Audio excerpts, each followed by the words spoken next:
Rack up a state, and I'm bringing to you live my boys Alec and Nate, Tequila Ty, Jay, Nelly, and Zillin in the building. So kick it back, pour the drink, we chillin' because I'm boozing and betting and ballin' like I'm 2-6 in the blue kicks. Watch me move quick, yeah, this the blueprint. So who's getting involved? Welcome into the show. This is Booze, Bets, and Ball, baby. And welcome back to Booze, Bets, and Ball, a Penn State football podcast brought to you by Big Banter. We get to our first Big Banter crossover a little later, big game for Penn State this week. But before we get into that, we have a couple things to talk about. The first one, obviously, being Penn State's destroying of Delaware on Saturday. And I guess the second one, Mel Tucker in some hot water at Michigan State. We could be on the verge. He's suspended right now, but we could be on the verge of losing a second Big Ten head coach in the last 2 months for stuff that has absolutely nothing to do with on-field performance. So this is obviously a lot different than what happened with Pat Fitzgerald in Northwestern hazing. This is, like sexual assault, harassment allegations and that kind of stuff. So it's totally different ballpark. But interested to see what happens with that and Michigan State in the near future. It sounds like he's not going to coach again and coach until they figure out what went on here. But it seems unlikely that he's back at Michigan State.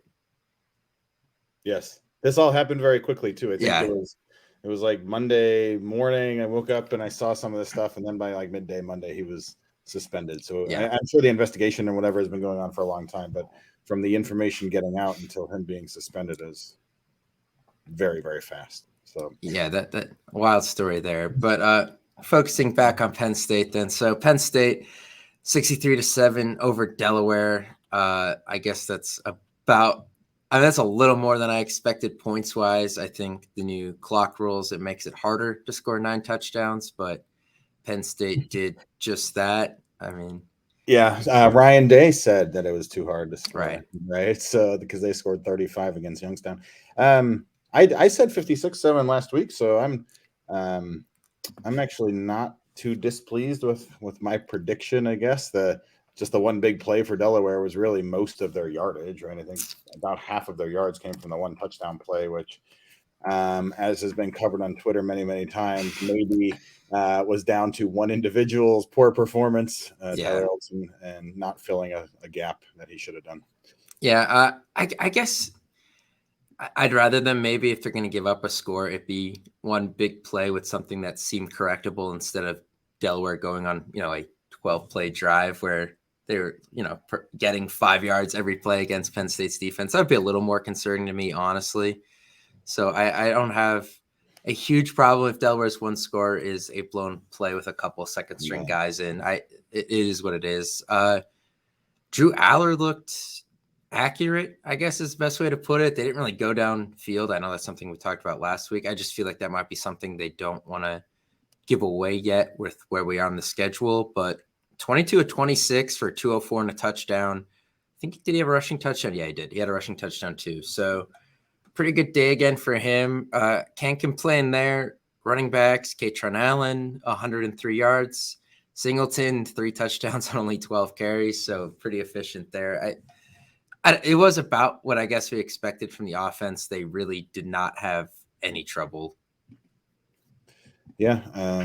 I think to your point about them not going downfield very much, I meant to look this up, but I don't have the right computer with me. But I think, they didn't have many passes past 10 yards, like in the air to pass the line of scrimmage all game, if any, frankly, for that matter. So fairly conservative, but again, like you said, very accurate. I think the running backs efficient, if not explosive, though. I just watched for the bloggy Coach Kabuti this week and was analyzing why they're not getting those explosive plays. And, he chalks it up a lot to downfield blocking by the wide receiver, some of the tight ends, and even a little bit on a couple of the linemen missing blocks fairly regularly. So you got to get that stuff cleaned up as well before we go into conference play. Yeah, the big thing, the offensive line, they've rotated a lot with that group this game. I know Olu Fashanu is kind of on like a snap, not a snap count thing, but when the game feels comfortable, he's out of the game type thing. They're protecting his long-term NFL future, obviously. And Hunter Northside, the center, wasn't announced with the starters on the big board, and then started the first drive with a wrap on his hand, and then did not play the majority of the game. I see what you're doing down there, Tyler. So they were subbing in a lot of younger guys, which could explain some of the offensive line issues that they had there. So that I don't know. I do see there are some concerns there, but we haven't really seen the offense. Yeah, we haven't seen them, fully a full game with the full group really yet. Obviously, they're still probably reeling from the Landon Tangwell retirement a little bit, trying to shift their way through that. So that not a huge thing. The defensive line subbed a lot of guys. I don't know if you saw this, but no one on the defense played more than 23 snaps. I did not on Saturday. Yeah, that was from Lions 247. Had that out. That's good. Got a lot of guys in. The starters obviously playing a conference game this week. You don't want to risk having a starter get a targeting penalty against Delaware in the second half. So I think it's very good that they got those guys out of there early, and you didn't have to worry about any of that stuff. Yeah, and the only apparent injury, I guess, came back a couple of times, but Keandre Lambert-Smith went down once or twice. Good to see him bounce back each time. But I didn't realize that is that few number of snaps for the defense. That's very encouraging, because it'll get worse here. It's in the next few weeks, and they're going to need those guys to be healthy and fresh. Yeah, I think Delaware only had 40-something offensive plays anyway. So I mean, I guess just to wrap this up, that game was about what we expected is probably the best way to put it, right? Yeah, generally speaking. Yeah, it is what it is. Penn State ran what? They ran a billion plays. They ran 91 plays, which I don't have it top of my head, but I bet that's got to be the most, or close to the most, in James Franklin's tenure. Maybe I'd have to see the Idaho game a couple years back. I'd have to look. That's probably first, but or the Illinois 9 overtime game. They ran a lot of plays there too. Yeah, I guess that's true. I guess we got to talk about that in a little bit. But yeah, a lot of plays, a lot of guys got in. Bo Pribula was run all over the place, looking like Trace McSorley. That was kind of fun to see in the second half. Jackson Smollett got in too, because Pribula cut his elbow or something for a couple of plays. They didn't let him do anything. I wish you could have seen him throw, but I understand that. So everyone played 82 plays against Idaho. So blew that out of the water this week. Wow. All right. Well, I guess that's all we really have to say about Delaware. There's not a lot to break down here. Delaware, obviously, not a good team. Penn State. The blue and white game was more entertaining than this. They're not a good team for playing Penn State, but I think they're a fine team for FCS, right? They're still ranked in FCS. They had a few Big Ten transfers on that team too. That Youngblood kid was from Rutgers and stuff. So against who they play on a weekly basis, I think they'll be okay. But yeah, they were no match. I was happy. It was a lot better than kind of the Villanova game went a couple of years ago, where that game was 38-3, I think. And then they took the starters out, got close. But I think this kind of shows you the improvements made with the second string, where you take the starters out and they outscored them. What was it? 28-30. 28-0 in the second half, 35-0 in the second half. So vast improvement by that group. I think that's a good sign to look at. Yep, very good. All right, and we are back for our first big banter crossover with Sunny from the Illinicast. So big game this week. Penn State heads to Champaign to face Illinois in first Big Ten game of the season. First road game of the season for Penn State. So a lot to get into here. Let's start with some quick game info before we start talking about the Fighting Illini. Big noon, but the big noon show's going to Colorado for like the fourth straight week. So, but I think Gus and Klatt are still in the call. I'm pretty sure. I don't know. That was so confusing this week. It is. Yeah, they are. So it's technically big noon, but it's an 11 a.m. local time kick in Illinois, if I have that right. First road game of the year for Penn State first Big Ten game of the year. So first Big Ten road game of the year. I know Nate wants to talk about that a little later. Current line 14.5. I think it opened at 11.5 and went up to 16.5 or 16, I think. And now it's right at 14.5. And the ESPN matchup predictor, which is, I don't know, if you want to go by it, you can, but 86.4%. I know Nate hates it. It's kind of pointless, but we put it in here because it gives us an extra stat to talk about. So yeah, pretty basic stuff there. So here's some stats about Illinois, but Sunny, let's talk about the defense, I'd say, because this was the number one scoring defense in the country last year, and now we're at 31 points per game given up in 2 games against Toledo and Kansas. What has been the biggest difference between last year versus this year? I know obviously a coordinator change is in there too. Yeah, I mean, it's a multitude of factors. We lost 3 draft picks in the first 70 draft picks, 3 players in the first 70 draft picks of the NFL draft, 6 players overall. We lost our defensive coordinator. So the talent level, you know, they were upperclassmen. They'd been in the system. That was hard to replace to begin with. We lost the guy who was, you know, coordinating them. He's now obviously the head coach at Purdue. But it's also what I think the reason people are kind of sleeping on Illinois and they're kind of down on Illinois right now is Toledo and Kansas is probably the second toughest out-of-conference schedule in the Big Ten behind only Nebraska. Toledo, and they both have dynamic quarterbacks, great offenses, and for a brand new defensive coordinator, Aaron Henry is one of Brett Bielema's guys. He played for Brett, and basically he pegged him over Kevin Kane, who moved on to become the defensive coordinator for Ryan Walters at Purdue. He's green. He's new. So, you know, it's just a factor of we have young freshmen, young guys in our secondary. Our defensive line, unfortunately, hasn't performed to the snuff that the expectations that we had them pegged at. But I just think it's kind of a perfect storm of a tough situation where we're just playing a tough team both weeks, and we haven't looked as well as we could have looked, but I'm still optimistic moving forward. Yeah, so big difference this year over last year. Rushing defense this year giving up so far 224 yards a game, Illinois is, versus 99 last year, which was 3rd in the Big Ten. So quite a big change there. And also passing, it looks like they went from about 3rd in the conference to 12th or 13th. So yards are translating to points for the Illini opponents so far. Yeah, well, basically both games we've started off extremely slow.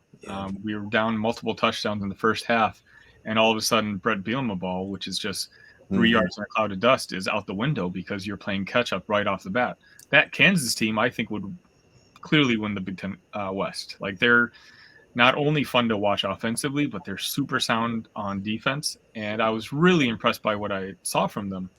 And, you know, I think we only had 13 carries in that game Friday night in Lawrence. And, you know, that's just not Brett ball at all. That's not Illinois football. That's not our Big Ten football. So, you know, adjustments need to be made. I'm not looking forward to this Saturday as much as I was a couple weekends ago.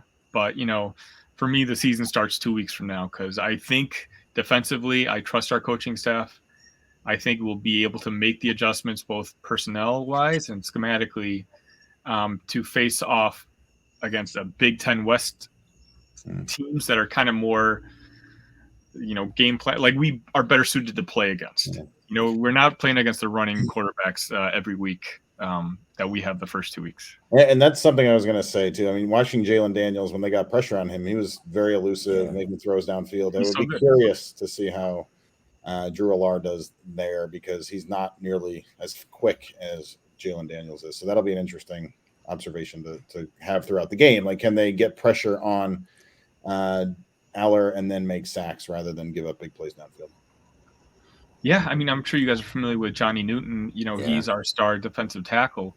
He disappeared in Toledo. We barely mentioned his name at all during our post-game podcast, but he showed up pretty well against Kansas. He had 2 sacks, and he could have had 4 or 5 if he was going up against a pocket passer.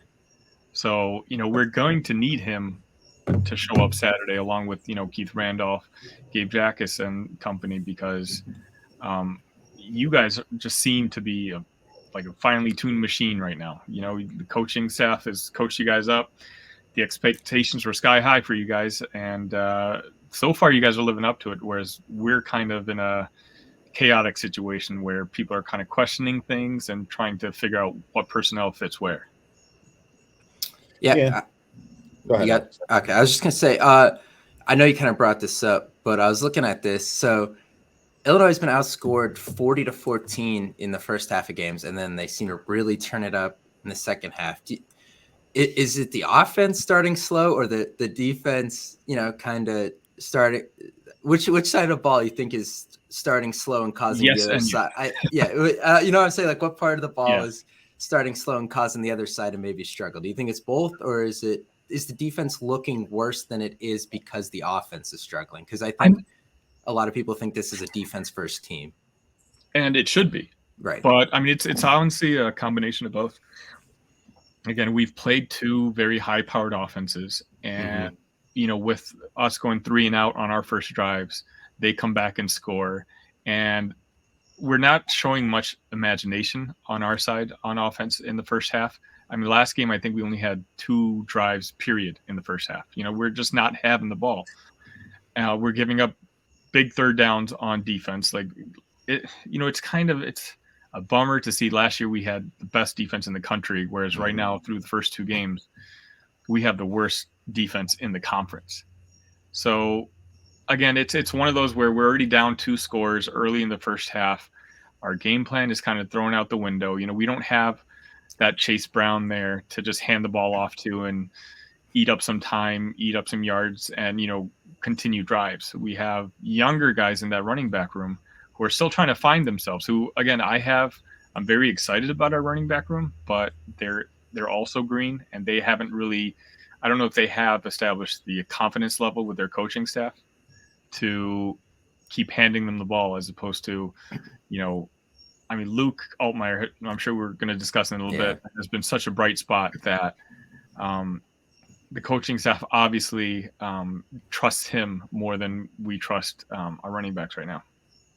Yeah, I was going to say he is the leading rusher on the team right now, I'm pretty sure, from what I looked up. I know 72 of that did come on that one crazy run he had last week, but still, to see an Illinois team, I know it's only 2 weeks, but to have their quarterback as the leading rusher is just not something we're really used to with this team, the way they've been built lately. Well, I mean, I've been a fan for almost 20 years now. And the idea that, we just mentioned this on my podcast earlier today, that there's an Illinois team where you're very sure about your quarterback, but you're unsure about your running situation and your defense. This is unlike any Illinois team that I've watched previously. So, I mean, Luke has been one of the bright spots for our team. You don't want him to be your leading rusher every single game, but he's really helped us. Like, he's been there when we needed him to use his arm and his legs to extend plays and keep us closer in games than we probably should be. So what should Penn State fans be worried about going into this game, coming from the Illini offense? Is it Luke Altmaier and his ability to rush? Is it passing, wide receiver threats? What are the biggest weapons besides, or that should be concerning?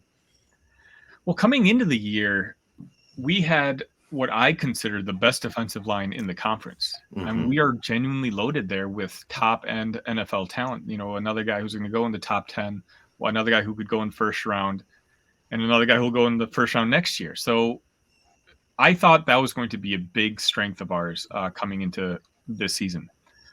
And it was a secondary we were all kind of worried about. But through the first 2 games, it's kind of been the opposite of what's happened. The young guys in the secondary, we've had 2 guys, Miles Scott and David Scott, who have shown up big. They've been huge playmakers for us. Our best secondary player, Matt Bailey, should be back this Saturday. So I think if the defensive line can just figure it out, and the coaching staff, I'm sure they've had this game circled for since the season started, schedule came out. If we can figure out what to do on defense, all I think we need to do is kind of keep it close. If we get punched in the face like the previous 2 games, Like I already took, Penn State minus 8.5 in the first half because of how slow we've been starting. But if we can keep it close, I genuinely think that for the first time in my life, we have a quarterback who can win the game for us, especially in the sense that the game's in Champaign. Mm-hmm. Yeah, so tell us a little more about Altmaier, because I know we know pretty much nothing about him, with him being a transfer like Penn State, and every other Big Ten school not named Maryland, they had a new week 1 starter from this year versus last year. So I know maybe even a lot of Illinois fans don't know a lot about him. I know Penn State fans pretty much know nothing. So, what are his pros, his cons? What has pleasantly surprised you? Maybe, underwhelmed a little bit too? He is a former 4-star recruit. He had originally committed to Ole Miss, and he played with them, and supposedly lost a very hard-fought battle to Jackson for that starting position to Jackson Dart. Okay. A lot of the fans actually wanted Altmaier to win the gig, but Jackson won, and he had a pretty decent season himself. Luke, at the end of the season, decided that obviously starting was not in the future for him at Ole Miss, so he was about to enter himself in the transfer portal. And I don't recall if it's the bowl game or just their last regular season game, but Jackson Dart actually got hurt in the second half of the game. Now, a normal kid, you got to look out for your future. You're going to be playing for a different team next year. You would say, hey, coach, I don't want to get hurt. I got my future to think about. Luke Altmaier came in and he played for Ole Miss. He played very decently well. And, for me, that was something that kind of stood out. Yeah. Because when you listen to his teammates down there talk to him, everyone was sad to see him go. He showed leadership qualities. So for us, I think there was a couple other targets that we had at the quarterback position. I was, satisfied with Luke Altmaier from what I had seen of him. But again, he plays in the SEC, so it's not like I saw much of him. I did happen to see that one game, so I liked the intangibles when it came to leadership. But he's kind of blown me away with his performances the first 2 weeks. He is getting battered. Our offensive line right now is like they need to figure something out, because especially the right side, our PFF grades are pretty much the worst in the country, and he's getting sacked constantly. But yet, if you guys watched that last drive against Toledo, it was like 4th and 13 or something like that, in the fourth quarter. And he has the moxie. Like he wants to win the game, and he's been training with the wide receivers all summer long. He made a throw that he had no business making. No quarterback in the last 15 years wearing an Illinois jersey could have made. And, he came down with it. And you mentioned earlier, the 72-yard run. It's usually we have one or the other. Tommy DeVito was a very nice, solid quarterback for us last year, but every throw was 10, 15 yards.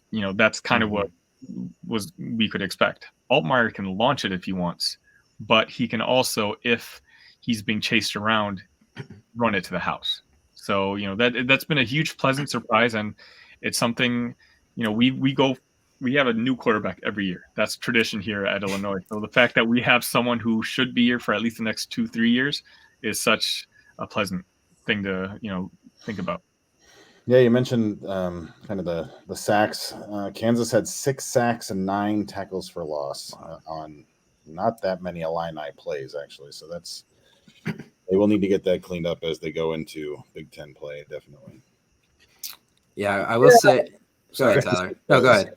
Yeah. You can correct me if I'm wrong, Sunny, but I believe, just from my opinion on looking at Altmaier, I watched him back when he was a freshman and came in that bowl game when Corral sat out and everything. Mm-hmm. I kind of see as somebody that excels at looking down the field, keeping his eyes up and finding the right play. And he's really not supposed to be a runner. I think that's more just by design, like you said, with how the line is now. And if that line comes together, I think it's going to see just improvement even more over the rest of the year on how he looks down the field and opens up the whole passing game and not have to rely on running. And it's more of an option that he has and not kind of something he's forced to do. You're exactly right. We knew coming in, his scouting report was he was a really good athlete, but he wasn't a running quarterback. So, watching him do what he did, I think he had 69 yards rushing against Toledo. That was just kind of a pleasant surprise. It's nice to know he could do that.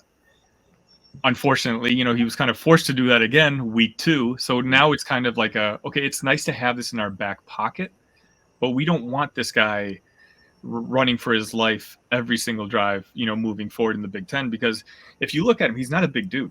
Yeah. He needs an off season or 2 in the weight room. So he can absolutely get hurt. And if Luke gets hurt with the way we've been performing so far this year, we're in for a really long season. So we need to keep him upright and throwing the ball and not running with his legs. Absolutely.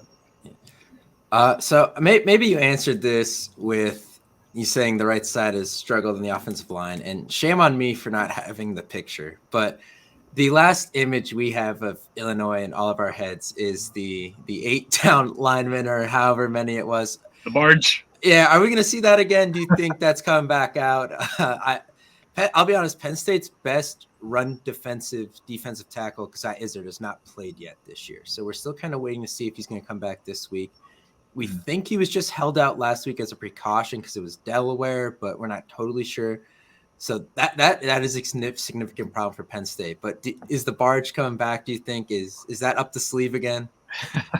I don't think so. The thing with that first Brett Bielema team is that wide receivers room was empty. There was nobody there who could make a play. Isaiah Williams had just transferred positions from being a quarterback. This year we have decent options, 3 really solid wide receivers and a up-and-coming freshman that we're all really excited to see. And our offensive linemen they're just making a lot of mistakes right now. There's, again, I'm most looking forward to seeing what kind of changes are going to be made on Saturday, because there's no way we can send out the same 5 guys that we have the last 2 games, because they struggled against Toledo and Kansas. They're going to get mauled by the Penn State defensive line. So the barge is, it's fun and it's a hilarious meme. It shows up on my Twitter timeline every now and then, but I'm hoping, days of that are over, but who knows? Yeah. That is potentially the one big weakness of the Penn State defense, though, is the interior run game, right? So they'd be kind of silly not to test it at least a few times and see what they can do. Well, as long as you guys don't go up, 20-3 in 5 minutes into the game, I hope we can stick to our game plan, because that has to be our game plan. Right. We're Illinois football. We churn out. Brett Bielema just turns out 1,000-yard rushers every year, but it's just unfortunately for us that we have fallen behind. And with the new clock rules, it's tough that if you're behind, that game goes by really fast, and we're not designed to make comebacks. Yeah, and that game, like you're saying, it also could help if theoretically, if you keep it close, it shortens the game, and Penn State can get the extended lead at times. Yeah, I have a big key for Illinois is to get that early lead, because we are built to milk that clock. Again, we don't have Chase Brown, but we have 3-4 guys in that running back room that a lot of us are really excited to see, sophomore and freshman. But we just haven't had that opportunity yet this year. Yeah, so I'd say, I guess kind of one of the last questions I have here is, outside of Altmaier, obviously, who's a guy? Obviously, we know Newton and Randolph, right? Yep. Pretty much know them on the interior of the defensive line. Who's maybe one player on offense, one player on defense that Penn State fans probably don't know about, but after the game probably walk away saying, "Oh, like that's a pretty solid player they have there." I mean, you probably know his name, but I kind of just mentioned him. Isaiah Williams, our wide receiver. Okay, he's a really quick and speedy guy. For whatever reason, he only touched the ball 2 times in the first half against Kansas, and we really can't figure out why. He has all Big Ten potential. Again, he's super fast. He's got feedback from the NFL that he's got to work on 1 or 2 things, but he should be drafted next year. So we need a big game out of him. The first game against Toledo, all 3 wide receivers had decent spread out. It was a spread out attack. Everyone did well. Last week, really none of the receivers did well. We had, a tight end, Griffin Moore, come in, and he was probably our second best offensive player. So we need a big game out of Isaiah Williams. We need him to break 1 for 7, because I don't know where else we're going to get the points. So he's the main guy on offense. I'm hoping that can perform. On defense, I can pick any one of the defensive backs. I'd probably just go with Matt Bailey just because he's coming back.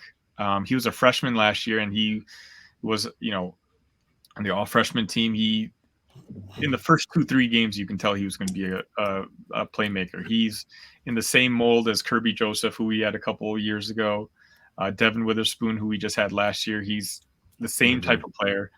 He was a last-minute recruit, probably a 2-3 star. Nobody knew who he was when he signed with us, but Brett has an eye for talent, and the coaches are able to coach the right traits, and so he hasn't been there the last 2 games, and he's again supposed to be our best defensive secondary player. So I'm hoping that he comes out Saturday with his jersey on. Nate, you got anything else?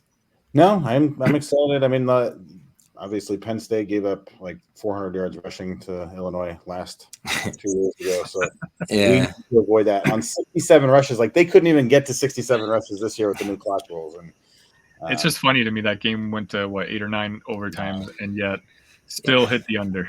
it's funny to all of us. Sunny. Yeah. Yes, we all. it wasn't funny at the time sitting there watching it, but now it's okay. I think once we realized that Penn State team kind of ran out of gas and that season maybe wasn't going anywhere, it's a little funnier, I guess is the best way to put it. But see, we needed that game. Like that was Yeah. Brett's first year, and that was kind of like the statement game. Yeah. That, hey, this is not Lovie Smith where we're just going to get blasted by 30, 35 points every single game. He stopped recruiting the state of Illinois. Like it was just completely frustrating to be, a Illini fan then. So that win against, I think you guys were ranked number 7 or something like that in the country. Am I wrong? I don't know. It says 7. Yeah. Coming off the loss to Iowa, a terrible loss to Iowa. Oh, Yeah. Yeah, it kind of, solidified the hope that we had for the upcoming Brett Bielema era. Yeah, for sure. I mean, it definitely did. I know everyone around here remembers that, so that's ingrained around here too, for sure. I was blacked out. Yeah, I figured. We'll get into that part later too. But look, if you want to give us a score prediction, you can. If not, if you're gonna hold out until your show tomorrow, that's totally fine too. But it's up to you. I mean, I think you guys are. I think our season starts 2 weeks from now. I think this week is going to be let's tinker with things a little bit, try to get back to Illinois football, not show too much to the rest of the Big Ten West. So I'll just say 41-20, you guys. I think that's a fair one. Yeah. All right, Sunny. So tell everyone where we can find your podcast and all the stuff you guys do. Sure, we're at Illinicast. We're on Twitter. We're on YouTube. We try to release 2 shows a week. One post game, discussing the game previously, and one kind of previewing with one of our big banter partners for the upcoming game. My partner is Austin, and we're just big Illinois fans, and hoping to have another performance like last year. It's finally exciting to be an Illinois fan again. For sure. All right. Thanks for coming on, man. We do appreciate you giving us an insight on Illinois here. I appreciate it, guys, and good luck every week except for next week. Ditto there. All right. So shout out to Sunny for coming on and giving us a good insight there. But we got to talk about something that James Franklin has alluded to a lot, and Nate talked about it today. But Penn State starting Big Ten play on the road again. So here we have a nice graph, and Nate, walk us through what we got here. Yeah, so even James Franklin mentioned it today at the press conference. Penn State, so if you look at this, these are the homer road games by team every year since 1993. So a blue dot is a road game, and an orange dot is a home game, and it's just the opener for the Big Ten season. And then the red is a neutral site, so that's Nebraska Northwestern last year. If you look at Penn State you will see that starting in 2010, 13 of their 14 Big Ten openers have been on the road. All right, so, and it's now the last 8. So if you Like this is a binary thing, so it can either be home or away, and those are your only options really. The odds of getting this like in a coin flip is 8 in a row is like 1 in 256. So the odds are heavily stacked against Penn State to get this many road games in a row without a significant bias. Like you can't do this accidentally, and you'll see. Nobody else has a streak even close to that. Rutgers is kind of, they had 5 in a row. Now they've had the last Nebraska 5 out of 6. Nebraska is the other one. So it's Penn State, Nebraska, and Rutgers are the 3 that have been a little bit screwed. How about Purdue's home streak right now? Yep, exactly. That's crazy. Wow, it's very strange, right? So this Pat Kraft mentioned it last year. There was a lot of talk about Twitter or about it on Twitter last year. Franklin mentioned it again today. This has to turn, or it's just one of those things that if you go up one, please. Yeah. So does it matter is really the thing. And here we look at the win percentages home or away. And you can see that for Penn State, they have won their home openers. They've won 44% of the time and lost 56% of the time. That is the 5th bar. And then their aways, they actually do better winning the away road games versus the road openers. So that's pretty interesting. But this goes with more or less the team itself. So Ohio State's going to win most of their games, and Michigan's going to win most of their games. They're big green bars. Let's go back to how far the whole way, the 92. Yeah. This is all those same data. So like Nebraska, right, with their 7 in a row or whatever, they're only winning a quarter of those games. So they're starting out behind the 8 ball for myriad reasons, though. It's not just home or away, but I found this quite interesting. And then go up one more, please, if you will, and we'll keep this. So this is just the percentage. So like the percentage of those games. So Penn State has had 71% of their Big Ten openers since 1992 or 93. Away, and the Nebraska's down there. Rutgers, as we said, was kind of down there. But then you go on the other side. Ohio State is opening at home 61% of the time. Purdue is 68% of the time. So it should be closer to even, I think. But and Penn State is 100% getting the raw end of this deal, and that's just something that we talk about every Big Ten opening week. Yeah, interesting. We'll see. I guess the schedule is changing again for next year, so I don't know what it was. I guess the second time technically. I can't remember what it was, but I don't know if they're changing it again. But I don't know what the trend's going to be here again. Well, they'll probably send us like Oregon or something. Yeah, I was going to say it'll be like Big Ten, big noon kickoff in Oregon. Yeah, 9 a.m. local time start. Right now it's scheduled to be at Indiana, so another away. Well, I guess at Indiana's not the worst thing ever, but still, just the fact that it's on the road again. I know there was some dude, I can't think of his name. I met him at a tailgate actually in my mentions today, saying that this is actually a good thing because he's like, I'd rather play on the road early in the year when we're healthy and the weather's nice versus the end of the year. And I guess he has a point. The other thing is, if 2016 taught us anything, and if maybe even last year taught us something, it's that sometimes Penn State teams don't really find their groove until the 5th or 6th week. So maybe I'd rather play at home where I have 108,000 people on my side, and we usually get the benefit of 10 points we might not get on the road. Yeah. So I think it evens out both arguments. And I agree with that. And I don't look at this and say like this is a detriment to the success of the team or something. It is right. It is absolutely not a coincidence, though. I think that's the most interesting thing, right? Like you would not expect this coincidentally. So it is kind of on purpose. But yeah, like that guy said, I think at the end of the day, it might be better to have more of your home games later in the season. We tend to play the tougher teams later in the season as well. Like it'd be one thing if you're opening up the year at Michigan or at Ohio State. And 2016 was at Michigan, was the first Big Ten game, right? They got shellacked. So true. Yeah.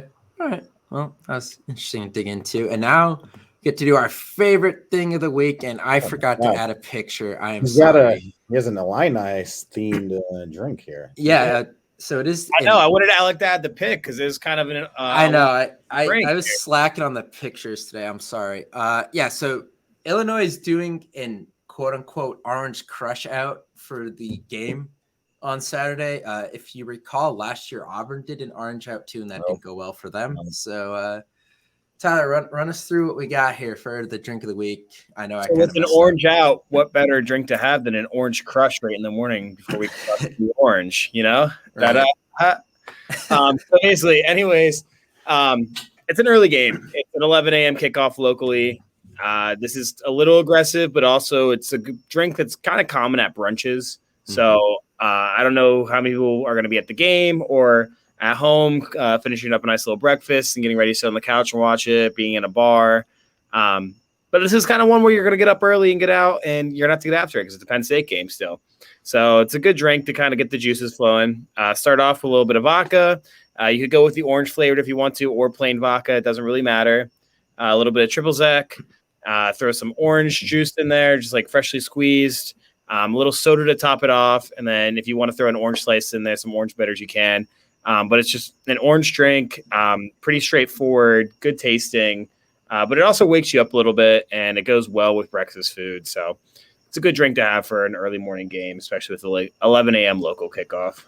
I very much like the fresh squeezed orange juice call out there, right? No, nothing out of the carton for Tyler. Yeah, but I mean, it's not really for the flavor of it, though. It's just it is, but you don't want all that sugar, I guess, is what I was going with. True, that's good. True. Yeah. That's true. Get a little fiber too. Plus, if you're like me, you're going to end up having like 8 of these. So the less sugar you put in it, the less the hangover is going to be the next day. That's a good point. So we have my daughter's Sweet 16 on Friday night, and it is going to be an absolute banger. So Saturday morning, hair of the dog, which will be an orange crush, I guess, to get us going. Attaboy, Nate. Let's go. There we go. All right. He's not here again, but we expected that. Listen, Tuesday. Tyler, I owe you an apology. Nate and I picked Alabama. We outnumbered you 2-1. We lost. Yep, should have listened to Tyler. We would be. Ty knows all. Yeah, but 4-2 on the week. On the season. Yeah, sorry, on the season. Yeah, 2-1 on the week. This week we got North Carolina -7.5 at home against Minnesota. Washington -16 at Michigan State, who we talked about earlier, going through some things, and Tennessee -6.5 at Florida. UNC's defense stinks. Their offense hasn't been bad. It's a little more than a touchdown at home. I don't know how good Minnesota is. I think North Carolina covers that. Give me UNC. Drake May's too good, and they're at home. Yeah. And Minnesota's probably not that good. Yeah, I agree there. Washington, 16's a lot on the road against a Power 5 team. Yeah, I think Michigan State plays well, too, with everything going on. They weren't ranked them last year as well. They're either going to, I don't think they win, but. No, I was going to say they're either going to, lose by less than one score or get absolutely blown out. Yeah, I could see that too. I don't think Washington's as good as they're getting made out to be. I mean, I've been saying this since our pregame show. I don't think Washington's that good. So this will be. I'll live on that hill for the meantime. I think there's a good measuring stick for both those teams. Tennessee -6.5 at Florida. Florida's looked really bad. Yeah. This is a touchdown pretty much. I think Tennessee can win this game. I know at the Swamp it's very difficult, but I don't know how good Tennessee really is either. Joe Milton has not been. Milton's just so inconsistent. Yeah. You can throw a ball 90 yards, but if you can't hit a 10-yard in, then you're never going to be anything. Yeah, this one's a little tougher for me, but I still think Tennessee. I would take Tennessee. They're better coached, and they're a better team all around. Yeah. We good there? All right. So hopefully, Nelly, we can go 3-0 for this week. I think that's got 3-0 week written all over it. Yeah, hopefully. Except you got to worry about the mindset of Michigan State. That's the one thing. Yeah. All right, so that's going to do it for this one. I would say I would link their show, but this is going to be up before I go on theirs. But thanks again to Sunny for coming on. And we'll probably do 2 shows next week because I would probably want to recap this one separately and then really get into the Iowa game. So maybe go for 2 next week. We'll see how that goes. Until then, see you next time.